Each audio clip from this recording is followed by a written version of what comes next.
প্রিয় বন্ধুরা, যে যেখান থেকে ভিডিওটি দেখতেছেন, তো আমি যে জায়গাটাতে আছি এটা হচ্ছে নেত্রকোনা বাইপাস বাইপাস বাইপাস এখানে আছি। তো এখানে দেখতেছেন যে আমার পিছনে সবগুলো কিন্তু আইসক্রিমের কোম্পানি। আমার পিছনে এই যে ওনার নাম হচ্ছে মোহাম্মদ রুকন ভাই। তো রুকন ভাইয়ের কাছ থেকে কিছু কথা শুনবো, আপনারা শুনেন রুকন ভাই কি বলে। এই যে দেখেন, একজন দুইজন, এই যে নিচে আছে আরেকজন, এই যে আরেকটা, এই যে দেখেন অনেক ওজন, অনেক ওজন। দেখছেন খালি আইসক্রিমের কোম্পানির লোক এখানে।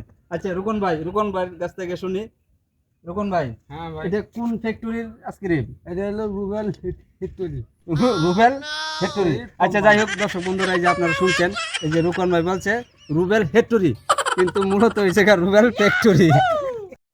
আচ্ছা রুবেল ভাই, আপনার আইসক্রিমের নাম কি? আমার নাম আছে আজকে আমার নাম আছে চকবার। আইসক্রিমের নাম, ওনার আইসক্রিমের নাম হচ্ছে চকবার। তো আইসক্রিম কত করে বেচেন? 10 টাকা করে ভাই। 10 টাকা? হ্যাঁ। কি ভাই 10 টাকা করে বেচে আইসক্রিম? 10 টাকা। হ্যাঁ, এই যে দর্শক ভাই, বন্ধুরা, এই 20 যে টাকা আপনারা দামের শুনতেছেন, আছে। 10 টাকা করে তারা আইসক্রিম বেচে। এই যে আইসক্রিম, এই যে 20 টাকা দামের আছে। রুকন ভাই আইসক্রিম হচ্ছে এই যে এইখানে। তো ভিডিওটি দেখলেন, যদি ভালো লেগে থাকে তাহলে অবশ্যই শেয়ার করে দিবেন। আল্লাহ হাফেজ।